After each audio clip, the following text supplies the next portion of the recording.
Good afternoon. Welcome. I'm Dr. Ken Spaeth. I'm an adjunct professor here in the Hofstra MPH program, as well as an assistant professor at the Hofstra Zucker School of Medicine. I also serve as division chief of Occupational Environmental Medicine in the Department of Occupational Medicine, Epi, and Prevention at Northwell Health. And today we'll be talking about shift work and the health and public health ramifications of shift work. You're welcome to enter any questions that you may have as we go through, and I'll try to address those when we get to the end. So let's start out by talking about what we mean when we're talking about shift work. And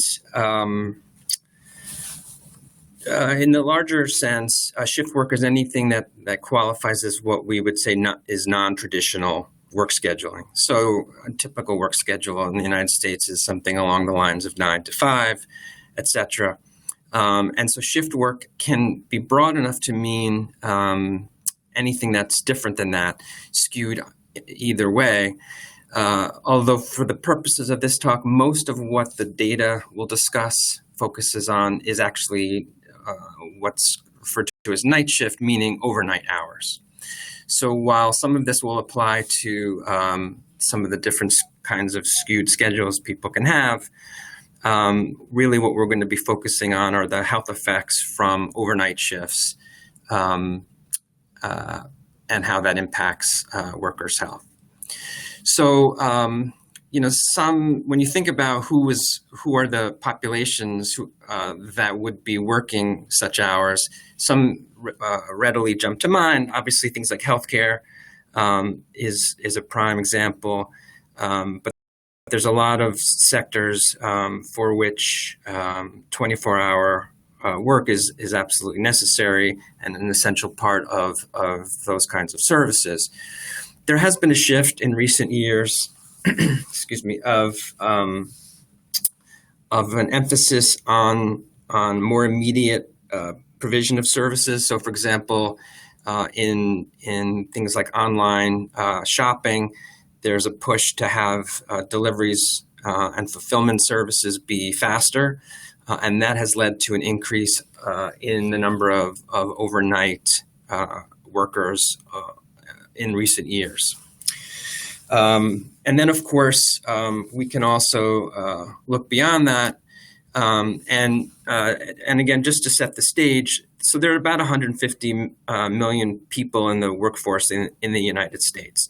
You can see the top bar graph shows that on the whole, in Western countries, the U.S. is has among the highest rates of people working these kinds of hours. And the true overnight shifts are roughly 7, some are maybe as high as 10% of the working population would be working those kinds of hours. And the bottom bar, I don't know how well it can be seen, but kind of breaks it down by sector. So you can see some of the common areas in which this would be seen. I would also point out to you, however, that while we are focusing on night shifts and these sort of late night kinds of work hours, this also has spillover into things like the fact that now there's an increased commuting time for a higher percentage of people, and there's even this concept of the super commuters. These are people who are traveling more than 90 minutes to and from work every day. And for a lot of super commuters, as well as regular commuters, sometimes people are getting up at 3 or 4 in the morning in order to get to work on time. And obviously that would have an impact on sleep and health, as we'll talk about in a minute. All right, so before we get into the full effects on health, I think it's useful to just remember what sleep entails biologically.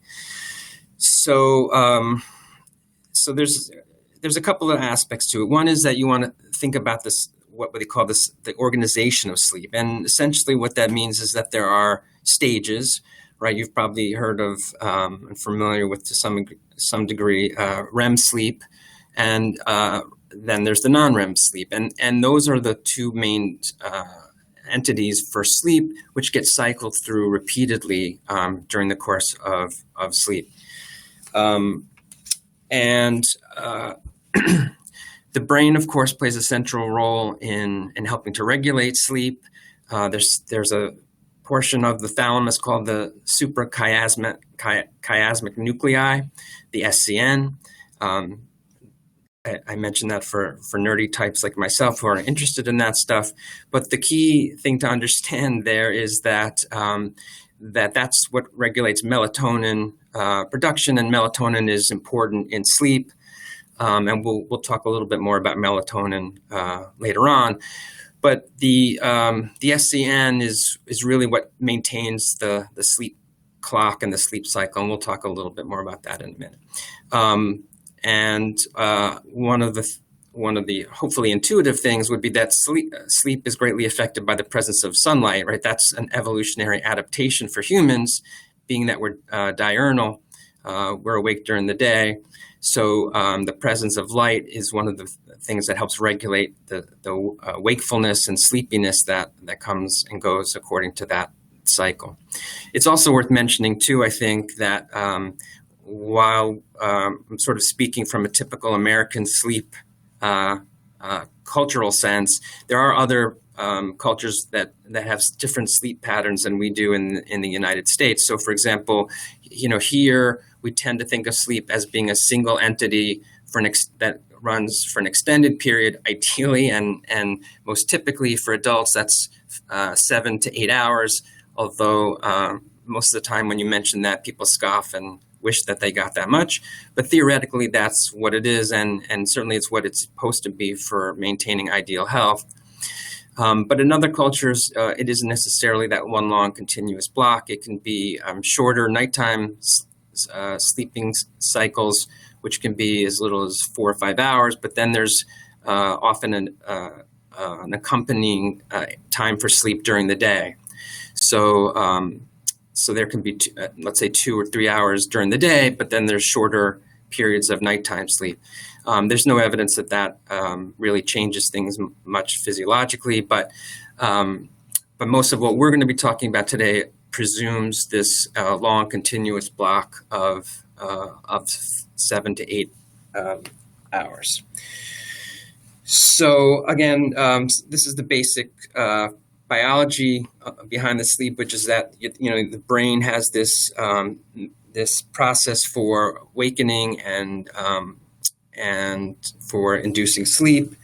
And as we approach the morning, what happens is basically the brain starts to rev everything up in preparation for the day. And again, this is an evolutionary development for which the conservation of energy, body energy is stored and maintained while you're sleeping and don't, in theory, need much energy.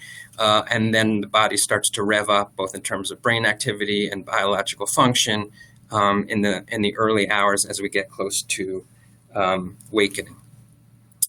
And of course, the sleep cycle is part of a larger discussion and a larger homeostatic maintenance, meaning that a way that the body is regulated on a given cycle, which is called the circadian rhythm, and we'll talk about that more in a moment. But this, and I don't mean to intimidate anybody by showing these kinds of brain pictures, but the key point here is simply that the brain is wired and even set up to have this essentially an on-off switch of wakefulness and sleep, and that there are pathways in the brain which are intended to induce a sleeping state, and then once that switch is flipped, to then begin to wake up the body. And so there are neurotransmitters like GABA, and there are also medications, et cetera, and drugs like ethanol, alcohol, which can put the brain into more of a sleep mode.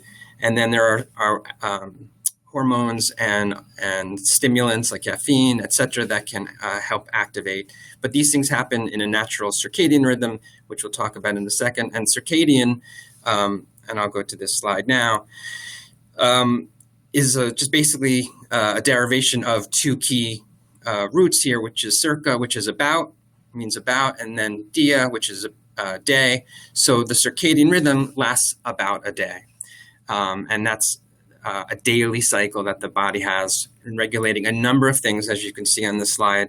And first and foremost, and certainly relevant to this conversation, is sleep. But as you'll see, a lot of these other regulated entities play a role in why these night shift workers end up at risk for a number of different health issues. Okay. So let's take a look. And I should also mention, by the way, that you can see in the middle of the slide this mention of stress hormones. Stress hormone production is another regulated aspect of physiology, and it plays an important role in not only in restfulness and also the sleeping and awake cycle, but is important overall, particularly in this case for the shift workers, when having this disruption of the circadian rhythm and the disruption of the sleep cycle help induce this kind of stressed state on the body. In other words, being in a situation where the circadian rhythm has been disrupted and simultaneously sleep is being disrupted, it promotes this stressed state for the body. So some of the stress hormones are active. And one of those is cortisol, and I thought it was interesting and worth mentioning. Here, the takeaway from this slide is basically that, normally when we're on a normal sleep cycle, being adapted evolutionarily for being diurnal, the cortisol hormone is low during the night and then starts to elevate as you approach waking hours. Okay, so and again, that's really about conservation of energy as much as anything. But what can happen is when that sleep cycle and that normal circadian rhythm gets disrupted, it causes imbalance of cortisol release. So it should be low when you're sleeping, but if you're awake during that time, your body doesn't get to shut that off, and so it stays elevated. And one of the things that has been shown is that prolonged night shift work will alter the cortisol level balance, and the body doesn't really do a great job in adapting to that and resetting it and making that kind of mechanism appropriate for night shift. There's been some, as a side note, it's not really the crucial point here, but as a side note, what's seen down below is that there is actually some benefit from certain types of light therapies to mitigate some of the effects for the cortisol cycle. But cortisol is just part of the picture here. Like I said, the circadian rhythm, as you saw back in the earlier slide, really impacts a lot of different things, cortisol just being one of them. So when we are talking about shift work, the most obvious and sort of first discussion point is really sleep. And when we think about that and why that happens, some things seem fairly obvious. You're up at a time when normally and biologically the body needs to be sleeping, and then this would be a very different discussion if, upon finishing the shift, one could go home. A worker could simply go straight home and go to sleep and sleep right through and get the equivalent benefit from the sleep and have the equivalent quality of sleep that one gets at night. But unfortunately, that's not the case. And that's not the case for a variety of reasons, including things like physiologically, the body just isn't on that circadian rhythm. The circadian rhythm is set up, as we've already spoken about, to really be for a diurnal lifestyle. And then, of course, there's the day-to-day reality. So whether it's sunlight, whether it's other people who are on a normal schedule who are, doing work outside on the street or in a nearby room or whatever, there's just generally more activity during the day. And so it's a much greater likelihood of sleep being disturbed. And of course, life is based on a daytime schedule. So all kinds of activities and obligations and requirements and, sort of life being what it is, a lot of stuff is going on during the day. And so it's often necessary to be up and alert and engaged in order to accomplish things that need to get done and can't be done during the night. So for all of these reasons, biological, environmental, and also just in terms of the social structure, sleeping during the day really is not equivalent to sleeping at night. So let's talk a little bit about some of the specific aspects about why shift work is a problem. So biologically, we've already talked about that aspect. But another is that there are behavioral changes and also sort of lifestyle changes that happen as a result. And as we all know in the public health world, lifestyle is a major aspect of health outcomes. And so when we think about shift work, you have situations where normal eating habits are going to be disrupted, right? And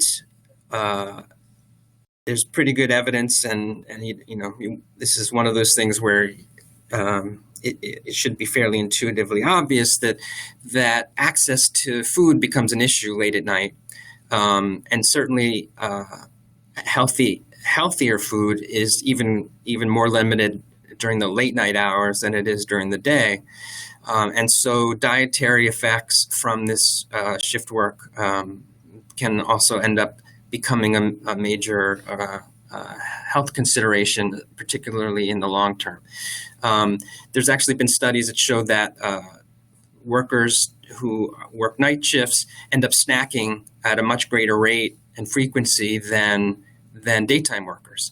There's also been studies that show that the overall caloric intake for night workers is greater than for the equivalent daytime workers. And a lot of that has to do with access to food, things like late at night, sometimes it's vending machines and the kinds of things that can be ordered late at night tend to be on the unhealthier side of the spectrum.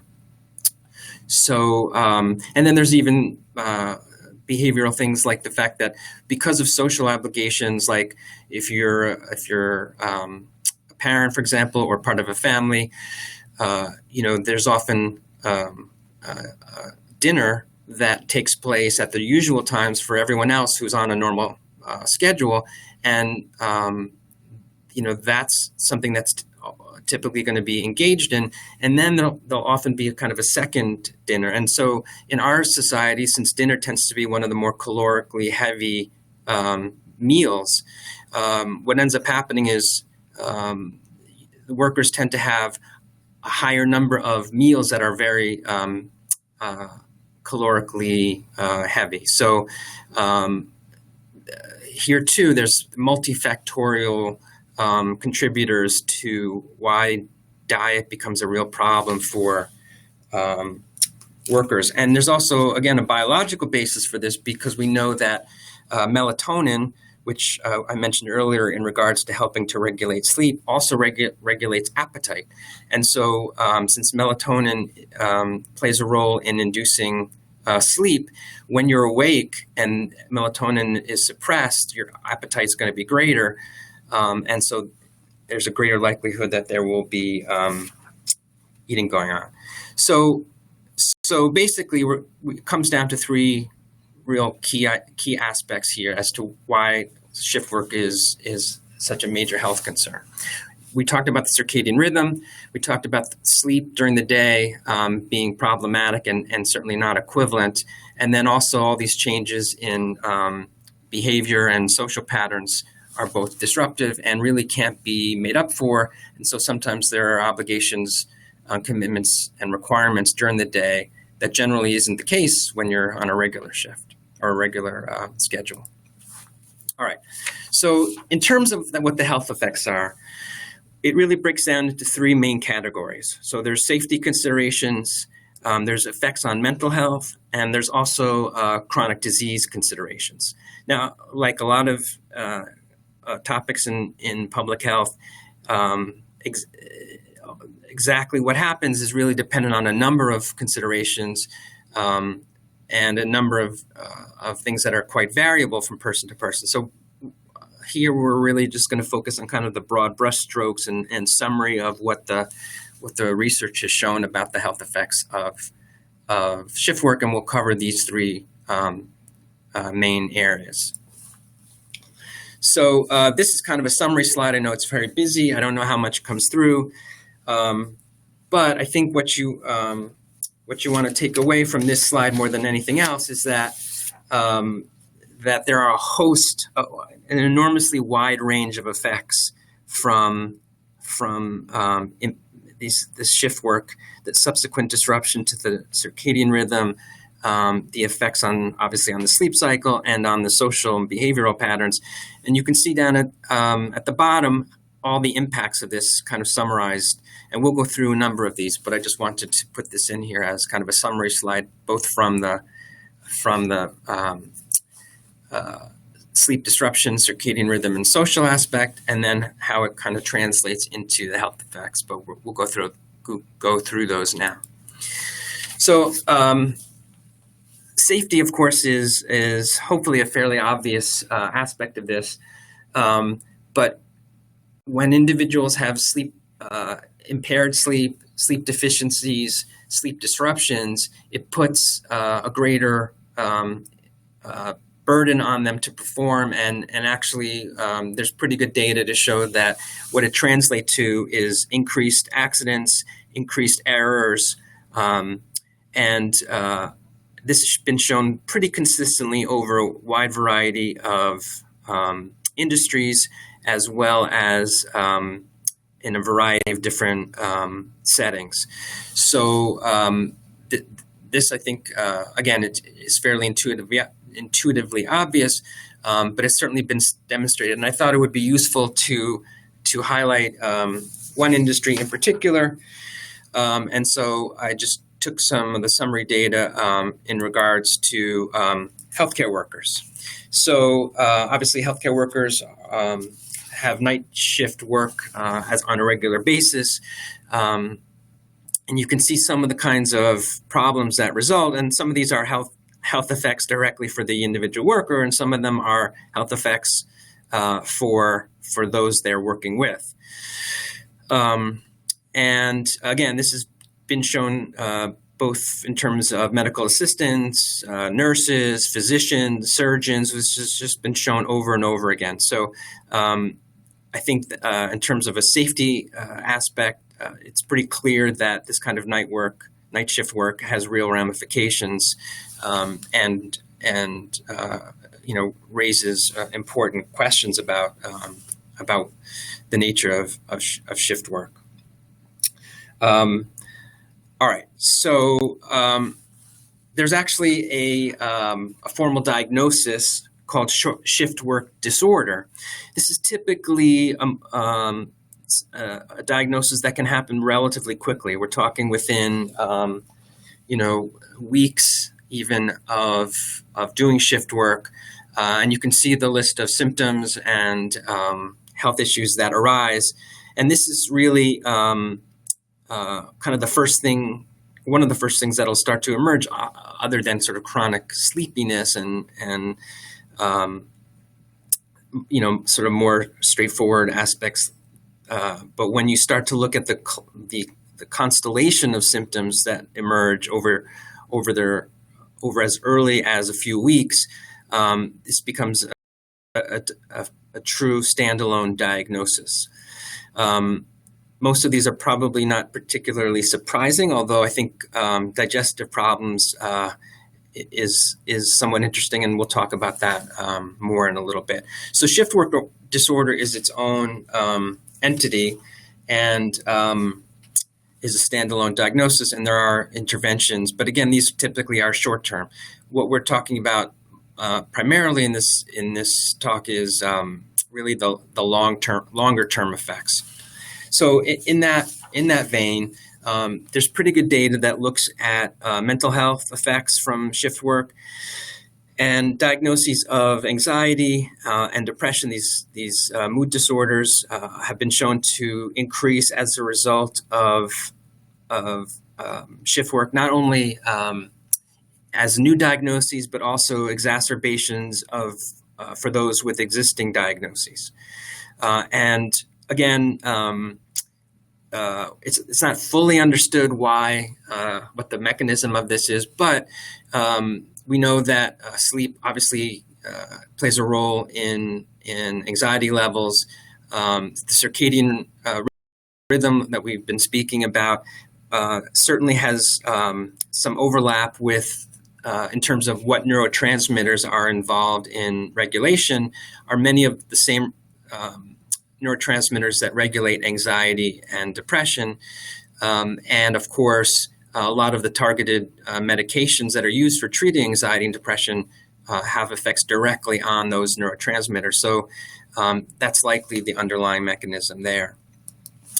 And sort of exacerbating this are the psychosocial stresses that come with the shift work that have to do with kind of what shift work does to social support, social connection, social capital.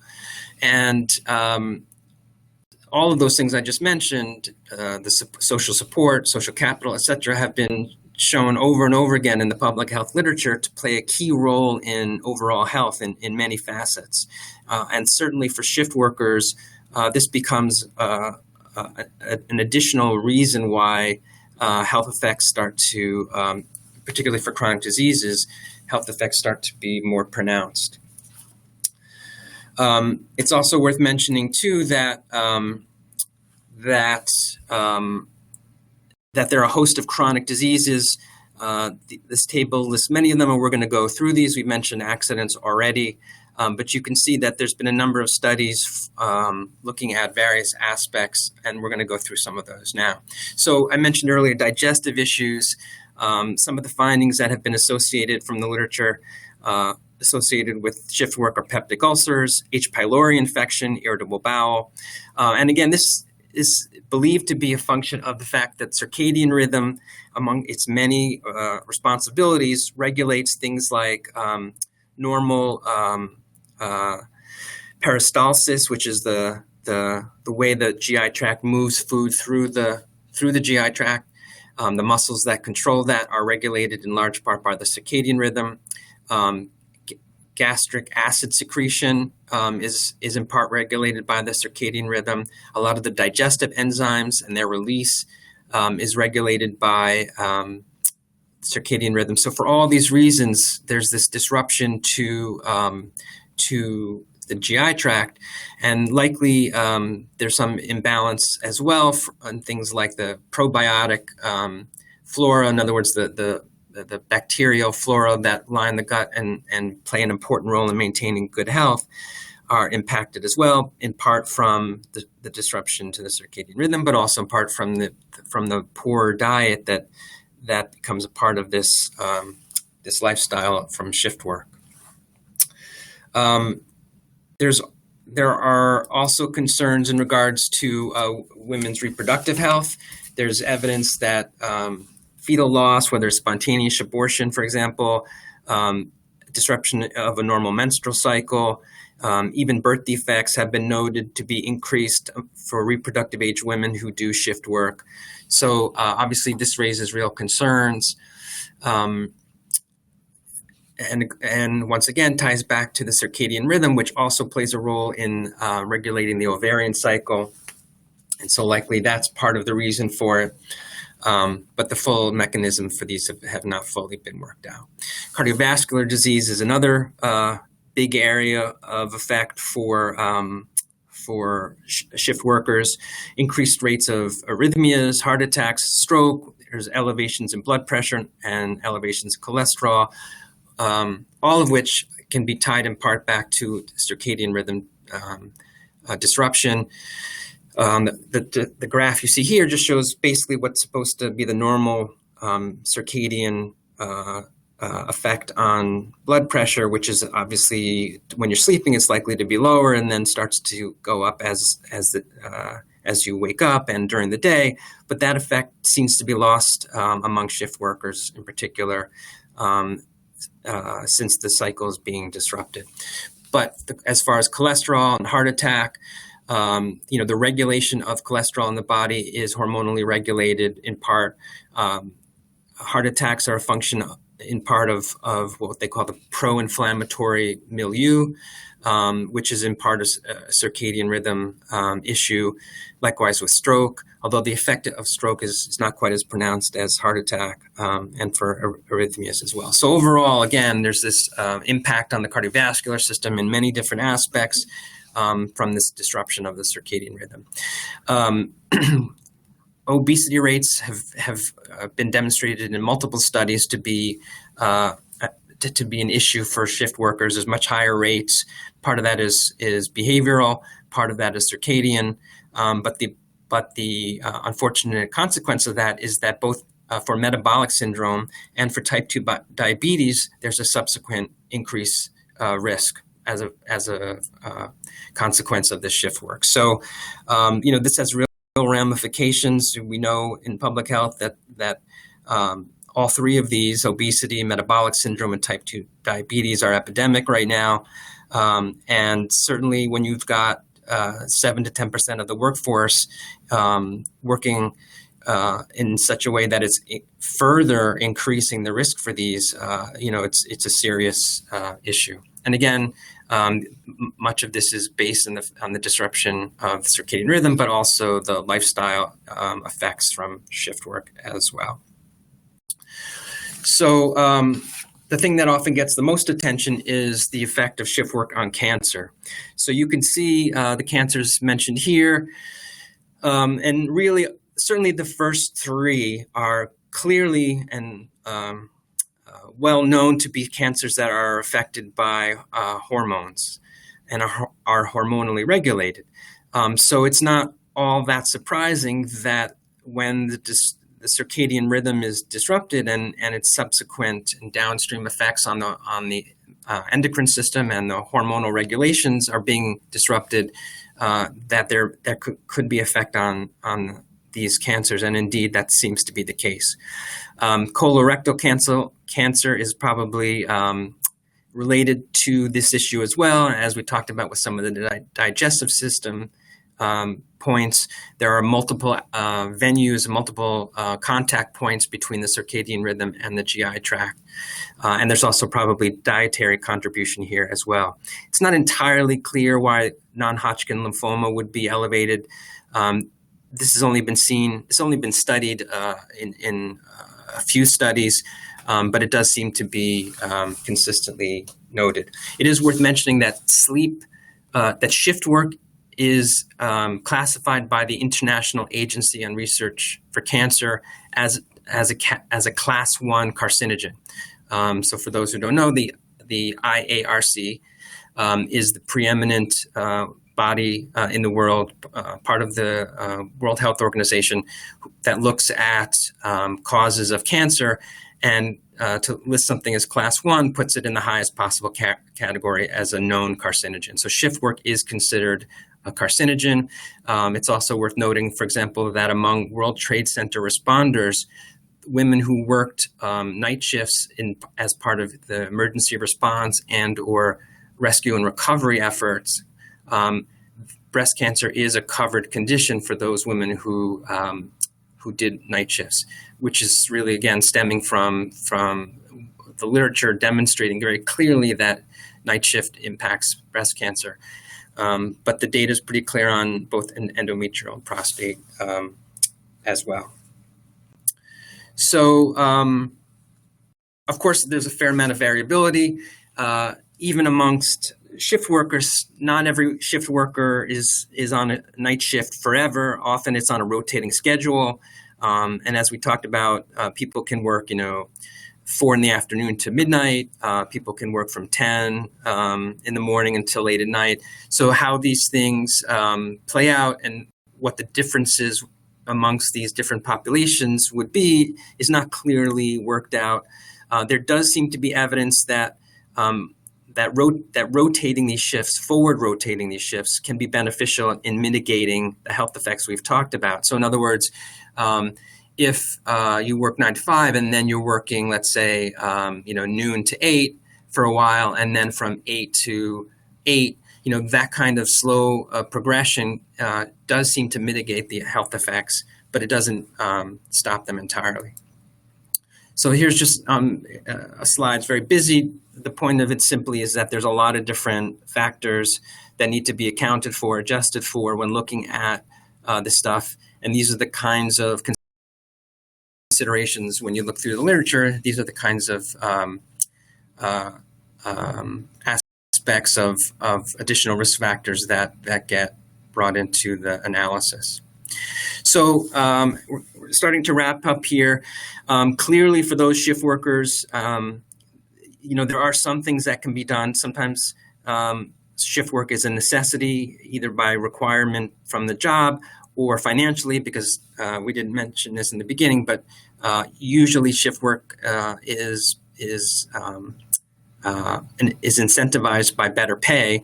So often it's financially necessary to do that work. But things like sleep hygiene, which basically means, staying on a regular schedule, doing things to improve the quality of the sleep, darkening the windows, making sure you've eliminated any potential disruptions, whether it's sound or individuals coming in, etc., setting the temperature so it's appropriate, avoiding caffeine too close to when sleep is known to be targeted, quiet conditions, etc. There can be a role for some sleep inducers,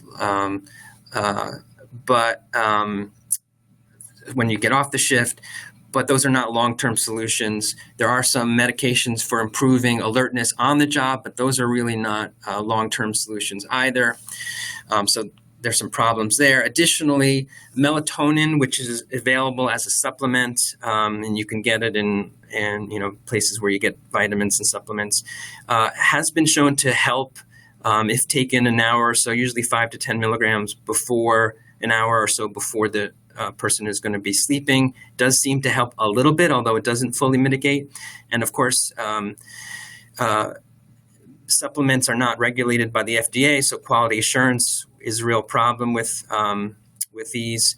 But some have used it, and there have been some trials where it's been looked at, and it does seem to help. So I think in the end, the data I think points to the need for revisiting some considerations about policy for this kind of shift work. Since we have data that shows that there are real health implications, it becomes incumbent on the stakeholders to start to think about this. So, whether it's employers or unions or the workers themselves, discussions about who should be doing this work and for how long. Should there be limits on how long someone can be subjected to doing shift work, etc. Those are important conversations to have. Certainly, workers ought to be educated about the health effects of shift work so that they can be informed and make informed decisions about whether or not to do it, and if they're going to do it, what can be done for mitigation. Obviously, safety considerations need to be discussed and should be recognized both by the employer and by the worker, and unions as well. So, there's a lot of aspects of this from a policy standpoint. There are certainly there are ample opportunities for additional research. This is a really important area. And as the economy continues to shift to a more service-oriented economy, these night shift works opportunities are going to become a bigger part of our economy. and so there's going to be more people doing these jobs, and so these health effects are going to be more pronounced, and so these policy issues are going to become more important. There's still a lot of research to be done on these, and so hopefully that will continue to be the case. There's been a growing body of literature in the past 10 years, and hopefully that will continue. So that really does it for my talk today. I want to thank you for listening. If you have any questions, I also want to thank Kristen Bevilacqua for her help in putting this presentation together. And if there are any questions, I'll be happy to field them. Okay, so one question is would the effects of shift work also apply to situations like jet lag? So that's an interesting question. Clearly, there's some similarities between having to do shift work and changing time zones very quickly. But so I would say a couple things. One is it's one difference, obviously, is the chronicity. So, for example, for most people, jet lag is a short-term issue. You're traveling to and from, and so you're changing time zones twice. So there shouldn't really be any long-term effects from that. I would also point out, though, that if you remember back to what we talked about earlier, the circadian rhythm is in large part set by sunlight. That's one of the key indicators for the brain about how and when to set the sleep cycle and the circadian rhythm generally. And when you travel, you have the advantage of wherever you're going, there's a normal you're on a normal daytime schedule there. So your brain will begin to adjust to when it's daylight and when it's nighttime, and that will begin to help your SCN readjust the timing of the sleep and wake cycle. So really within a matter of days, the body can adapt to the new time zone, and then once you come back, similarly within a few days, the body is able to do that. So again, it's both a short-term issue, and also you have this added benefit of the body being able to harness the sunlight to which is its natural